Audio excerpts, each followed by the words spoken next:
అందరికీ నమస్కారం. నేను మీ మురళిని. ఇంత దౌర్భాగ్యమైన స్థితిలో ప్రతి నాయకుడు ఉంటాడా? లేదు ప్రజలే ఉన్నారా? లేదు నాయకుని ప్రేమించే కార్యకర్తలు ఉన్నారా అంటే ఎవరికీ అర్థం కానటువంటి దరిద్రమైన దౌర్భాగ్యంలో మనం ఉన్నాం.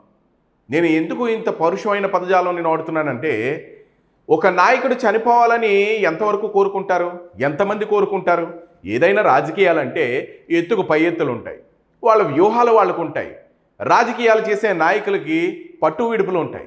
అందులోనూ రాజకీయాల్లో శాశ్వత మిత్రులు ఉండరు, శాశ్వత శత్రువులు ఉండరు అన్నది బాగా నానుడైనటువంటి మాట. ఒకానొకప్పుడు రాజీవ్ గాంధీ గారు చనిపోతే సంతాప దినాలుగా ఒక 30 రోజులో, నా చిన్నతనం బాగా 30 రోజులో లేదా ఒక 20 రోజుల్లో సంతాప దినాలుగా పడితే, నిజంగా ఆంధ్రప్రదేశ్లో చాలా వరకు ఇళ్లలో భోజనాలు చేయకుండా అలా విచారంగా కూర్చున్నటువంటి కుటుంబాలు ఎన్నో. ఎన్టీ రామారావు గారు చనిపోతే అన్న చనిపోయాడనేసి భోజనాలు తినకుండా కూర్చున్న కుటుంబాలు ఎన్నో. రాజశేఖర్ రెడ్డి గారు విమాన ప్రమాదంలో చనిపోతే హతాశులైపోయి, రాజశేఖర్ రెడ్డి చనిపోయాడా ఏంటి విమాన ప్రమాదంలోనా అని ఇళ్లల్లో భోజనాలు చేయకుండా విచారంగా కూర్చుని మదనపడుతూ ఉన్నవాళ్ళు ఎంతోమందిని చూశాను నేను. కానీ చంద్రబాబు నాయుడు గారు చనిపోతే పొట్టేళ్ల వేట వేసి భోజనాలు పెడతానన్న వ్యక్తిని చూస్తే అసహ్యం వేస్తుంది. నిజంగా ఇటువంటి మాటలు మాట్లాడే వ్యక్తులకి తిరిగి మళ్ళా కూటమి ప్రభుత్వం టీటీడీ దేవస్థానంలో పోస్టింగ్ ఇవ్వడం చాలా ఆశ్చర్యానికి గురిచేస్తుంది. మీరే ఆశ్చర్యపోతున్నారు కదా. రాజకీయ నాయకులు రాజకీయాలు చేస్తూ ఉంటారు. వాళ్ళలో వాళ్ళకి ఎత్తుకు పై ఎత్తులు ఉంటాయి, వ్యూహాలు ఉంటాయి. ఈ ఎత్తుకు పై ఎత్తులను చిత్తు చేసే అధికారాలు ఉంటాయి. ఇవన్నీ రాజకీయంలో ఒక భాగం. అది చెయ్యాలి. అలా చేయకపోతే అది రాజకీయం కానే కాదు కదా. మనమే హర్షించం కదా.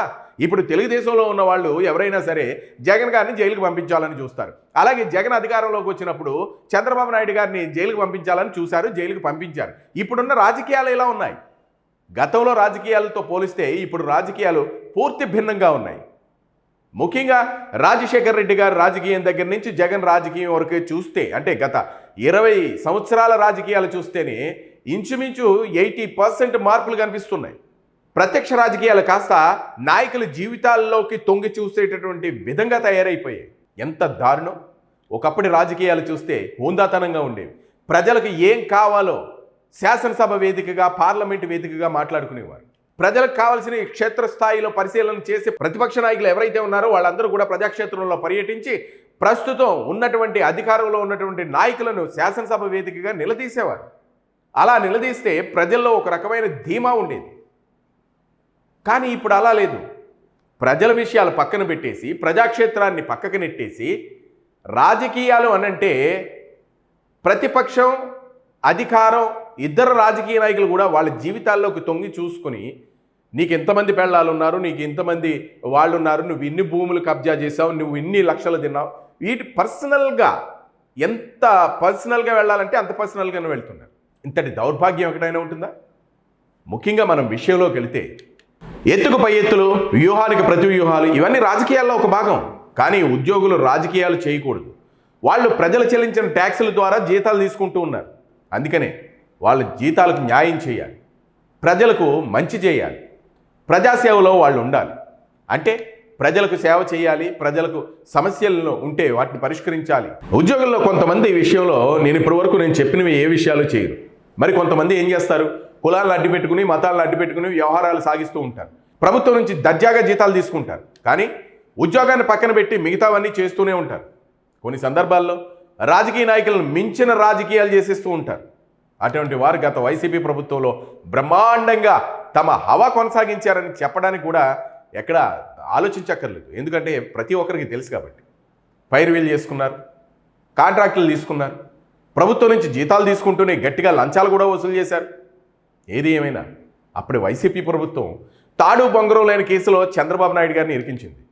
నాకు తెలిసి సెప్టెంబర్ 9న అనుకుంటా 2023 సంవత్సరం స్కిల్ డెవలప్మెంట్ కార్పొరేషన్ దాంట్లో ఒక 300 నుంచి 320 కోట్ల రూపాయలు అక్రమంగా చేతులు మారాయి అన్నట్టు చంద్రబాబు నాయుడు గారి మీద అభియోగం మోపి సిఐడి చంద్రబాబు నాయుడు గారిని జైల్లో పెట్టారు. సెప్టెంబర్ 9వ తేదీన అరెస్ట్ చేశారు. అక్రమంగా రాజమండ్రి సెంట్రల్ జైల్లో పెట్టారు. కనీసం వసతులు కల్పించకుండా ఇబ్బంది పెట్టారు. అంతేనేంటి, ప్రభుత్వానికి తగ్గట్టుగా కొంతమంది ఉద్యోగులు అయితే వైసీపీ పాటే పాడేశారు. వైసీపీ కార్యకర్తల కంటే ఎక్కువగా రెచ్చిపోయారు. అందులో చంద్రబాబు నాయుడు గారు అరెస్టు జరిగినప్పుడు తిరుమల తిరుపతి దేవస్థానం ఇంజనీరింగ్ విభాగంలో ఏఈ స్థాయి వ్యక్తి ఒకరు ఏకంగా మిఠాయిలు పంచిపెట్టారట. చంద్రబాబు నాయుడు గారిని బలే అరెస్టు చేశారా, సూపర్, ఇలాంటి చంద్రబాబు నాయుడు గారిని అరెస్టు చేయడమే కరెక్టు అని నోటికొచ్చిన అసభ్య పదజాలం అంతా ఎంతవరకు వాడారో అంతవరకు వాడేశారు. చంద్రబాబు మళ్ళీ తిరిగి రాడు ఇంకా జైలు నుంచి, ఇక ఆయన జైల్లోనే చనిపోతాడు. అలా ఆయన గనక చనిపోతే మీ అందరికీ గొర్రెపోతలను కోసి విందిస్తానని బహిరంగంగా చెప్పాడట తోటి ఉద్యోగులతో. అప్పట్లో చాలామంది ఉద్యోగులు కూడా చాలా విచిత్రంగా మాట్లాడుకున్నారు. అటువంటి వ్యక్తిని ఏం చేయాలంటారు? మనం ఏమీ చేయక్కర్లా. ఎందుకంటే కూటమి ప్రభుత్వం ఇప్పుడు ఏకంగా గట్టి నజరానా ఇచ్చింది అతనికి.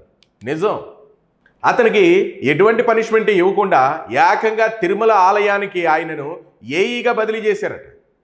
అసలు ఆయనకు ఈ స్థాయిలో పోస్టింగ్ ఇవ్వడం పట్ల టీడీపీ నాయకులే చాలా ఆశ్చర్యంగా చూస్తున్నారు. ఇక తిరుమల తిరుపతి దేవస్థానం సిబ్బంది అయితే ఇంకా వాళ్ళకి నోటు వెంట మాట రావటం లేదు. ఇదేంటి ఇలా చేశారేంటి, ఇతన్ని ఏ విధంగా అయినా పనిష్ చేస్తారని అనుకున్నావు, అటువంటి మాటలు మాట్లాడిన వ్యక్తిని ఇలా చేశారేంటి అని అడుగుతున్నారు. మరి తిరుమల తిరుపతి దేవస్థానంలో కీలక పోస్టింగ్లు ఇస్తే ప్రజల్లోకి ఎటువంటి సంకేతాలు వెళ్తాయి? అసలు టీడీపీ నేతలు ఆలోచించుకోవాలని తిరుమల తిరుపతి దేవస్థానం సిబ్బంది అంతర్గతంగా చర్చించుకుంటున్నారు. చంద్రబాబు నాయుడు గారు చనిపోతే పొట్టేళ్ల బిర్యానీ చేసి పంచిపెడతారని చెప్పినటువంటి ఉద్యోగికి తిరుమల తిరుపతి దేవస్థానంలో మరి ఒక ఉన్నతమైన పోస్టింగ్ ఇస్తే ప్రజలు ఎట్లా ఆలోచించుకుంటారు? మంచితనం ఉండటం మంచిది, ఓకే, కాదని ఎవరు అనరు. ఇక్కడ కూటమి ప్రభుత్వం చేస్తున్నది చాలా ప్రజా వ్యతిరేకంగా కనబడుతుంది. అంటే మీరు మమ్మల్ని తిట్టినా పర్వాలేదు, మేము చాలా మంచివాళ్ళం, ఎదుటి వాళ్ళని తిట్టడం, ఇట్లా చేస్తున్నారు రాజకీయాలు. మంచిదే, చేయొచ్చు.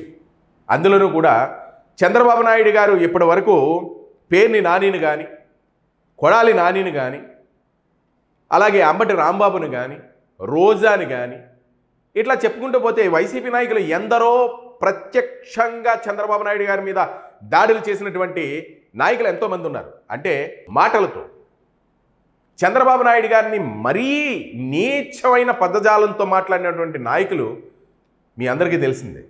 వాళ్ళకి పనిష్మెంట్ ఇవ్వకపోగా కూటమి ప్రభుత్వం నిశ్చేజంగా చూస్తూ ఊరుకుంటూ ఇలా ఊరుకోవడాన్ని తెలుగుదేశం కార్యకర్తలు జీర్ణించుకోలేకపోతున్నారు.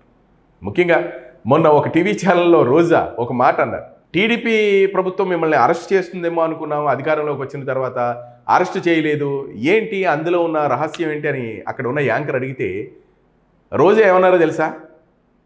మీరు అటువంటి ఏం మాట్లాడొద్దు, ఇది గుప్పిట, దీన్ని ఇట్లానే మనం ఉంచుకోవాలి, దీన్ని ఇప్పేస్తే ఇందులో ఏముందో తెలిసిపోతుంది కదా, దాన్ని అలానే ఉంచండి అని చెప్పారు. అంటే టీడీపీ కార్యకర్తలు అందరూ అవాకయ్యారు. ఇదేంటి ఎట్లా చెప్తుంది? టీడీపీ అధికారంలోకి రాగానే రోజాను అరెస్ట్ చేస్తారని అనుకున్నారు, లోకేష్ని విచ్చలవిడిగా తిట్టారు, చంద్రబాబు నాయుడు గారిని విచ్చలవిడిగా తిట్టారు, పవన్ కళ్యాణ్ గారిని అయితే ఇంకా మరీ దారుణంగా తిట్టింది రోజా. మరి ఇటువంటి రోజాని ఎందుకు అరెస్ట్ చేయరు అని వాళ్ళు ఆశ్చర్యపోతున్న సందర్భంలో రోజా గారు ఇటువంటి మాటలు మాట్లాడేసరికి వాళ్ళకి ఏం చేయాలో అర్థం కానటువంటి సందర్భం. గుప్పిట ఎలాగే ఉండేవండి, తెలిస్తే అందులో ఏముందో తెలిసిపోతుంది అని చెప్పినటువంటి రోజా మాటల్లో ఆంతర్యం ఏమిటంటే, చంద్రబాబు నాయుడు గారు నన్ను అరెస్ట్ చేయరు, పవన్ కళ్యాణ్ గారు నన్ను అరెస్ట్ చేయరు, మీరు ఏమి ఇటువంటి వాటికి ఆజ్యం పోయొద్దు, వాళ్ళ పని వాళ్ళు చేసుకుంటారు, నేను ఇలాగే తిడతా ఉంటాను, వాళ్ళు నన్ను ఏమీ చేయలేరు అన్న సంకేతాలు ప్రజల్లోకి వెళ్తున్నాయి, వెళ్ళాయి కూడా. ఇప్పుడు చంద్రబాబు నాయుడు గారు జైల్లో చనిపోతే, అంటే సెప్టెంబర్ 9 నుంచి అక్టోబర్ 31 వరకు జైల్లో ఉంచినటువంటి చంద్రబాబు నాయుడు గారు జైల్లోనే వసతులు లేక దోమలు కుట్టి అక్కడ ఉన్నటువంటి దాన్ని సంథింగ్ ఏదో జరిగి చనిపోతాడు. అలా చనిపోతే నేను గొర్రె మాంసంతో బిర్యానీ చేసి మీ అందరికీ పంచుతాను అని చెప్పినటువంటి ఒక వ్యక్తి ఎవరైతే ఉన్నారో ఆ వ్యక్తికి ఇప్పుడు టీటీడీ దేవస్థానంలో ఉన్నత ఉద్యోగం మన కూటమి ప్రభుత్వం కల్పిస్తే అక్కడ ఉన్నటువంటి ఉద్యోగులు సైతం ఆశ్చర్యపోతున్నారు, టీడీపీ నాయకులు ఆశ్చర్యపోతున్నారు. అసలు చంద్రబాబు నాయుడు గారి వ్యూహం ఏంటి, అక్కడ జరగబోయేది ఏంటి, ఎందుకు ఆ పోస్టింగ్ ఇచ్చారో ఎవరికి అర్థం కానటువంటి సమస్య. అదే వైసీపీ అధికారంలో ఉంటే ఏం చేసినో తెలుసా? ఇప్పటికి తనకి ఉద్యోగం తీసేయడమో, లేదు ఆ వ్యక్తి మీద పగ తీర్చుకోవడమో, లేదా సంథింగ్ ఏదో జరుగుతుంది. అంటే ప్రతి వ్యూహాలన్నమాట విభిన్నంగా వైసీపీ ప్రభుత్వం చేస్తుంది, ఇప్పుడు అధికారంలో ఉంది. కానీ మన కూటమి ప్రభుత్వం మాత్రం నిశ్చయితంగా చూస్తూ జరిగేది జరగని, జరగకపోయేది జరగకపోని అన్నట్టు నాయకులు ఎవరైతే ఉన్నారో వాళ్ళందరినీ కూడా ఇట్లా వదిలేయడం తెలుగుదేశం కార్యకర్తలు ఎవరు కూడా జీర్ణించుకోలేకపోతున్నారు. పోనీ 2022 ఒకవేళ ఇన్ కేస్ 2022 కానీ వైసీపీ ప్రభుత్వం వచ్చిందని అనుకుందాం, వస్తే మాత్రం వాళ్ళు ఇప్పటికే రప్ప అంటున్నారు. వస్తే ఇంకా ఏక రప్పే. అంటే చంద్రబాబు నాయుడు గారు ఇప్పుడు అమరావతి అని అంటున్నారు, అమరావతి గెజిటెడ్ చేయించారు, మరే దాన్ని ఎవరు మార్చలేరు అని అంటున్నారు. కానీ ఏదో వంకతో లేదు ఏదో ఒక విధంగా వాళ్ళకి ఎక్కువ సీట్లు వస్తే కొన్ని మార్చే అధికారం ఉంటుంది, కొన్ని వాటిల్ని తొలగించే అధికారం ఉంటుంది. వాటిలతో ఏదైనా చేయొచ్చు. మీరు ఇంత మంచిగా ఉంటే మాత్రం వాళ్ళంత మంచిగా ఉంటారా అని అంటే అది ఉండదు కదా. కానీ అలాగని పగ తీర్చుకోమని నేను అనడం లేదు. మ్యాటర్ ఏంటి అని అంటే అంత పైశాచిక ఆనందం ఏంటి? చంద్రబాబు నాయుడు గారు చనిపోతే గొర్రె మాంసంతో భోజనాలు పెట్టిస్తారా? అది ఎంతవరకు కరెక్ట్? అది అంటే మన సమాజం ఎటుపోతుంది? నాయకుడు చనిపోవాలా ప్రత్యర్థి అయితే? అది ఎంత దారుణమైన విషయం. నాయకుడు చనిపోవాలని ఎవరు కోరుకుంటారు? రాజకీయాల వరకు మనం మాట్లాడుకోవాలి. రాజకీయాల్లో అతను నెగ్గకూడదని కోరుకోవాలి, లేదు అని అంటే అటువంటి వారికి పదవులు రాకూడదని కోరుకోవాలి తప్ప చనిపోవడం అంటే అందులోనూ అరెస్ట్ అయిన తర్వాత అతను సీట్లు కూడా పంచిపెట్టాడట. సీట్లు పంచిపెట్టి తర్వాత చనిపోతే నేను మీ అందరికీ కూడా పార్టీ ఇస్తానని చెప్పినటువంటి సందర్భం. అటువంటి వ్యక్తికి కూటమి ప్రభుత్వం ఇప్పుడు టీటీడీ దేవస్థానంలో ఒక ప్రత్యేకమైన అధికారిగా నియమించడం ఎవరికి అంతుపట్టినటువంటి విషయం.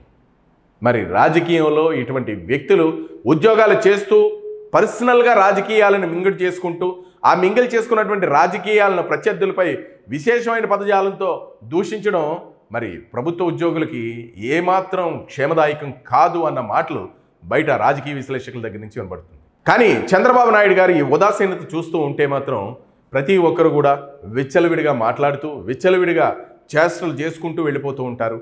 కానీ భవిష్యత్తులో చంద్రబాబు నాయుడు గారు తీసుకునే నిర్ణయం ఏంటో, ఇప్పుడు తీసుకున్నటువంటి నిర్ణయానికి అసలు కారణం ఏంటో తెలియాల్సి ఉంది. మరి ఈ వీడియోపై మీ అభిప్రాయం కామెంట్ రూపంలో తెలియచేయండి. వీడియోను లైక్ చేయండి, షేర్ చేయండి. Thank you.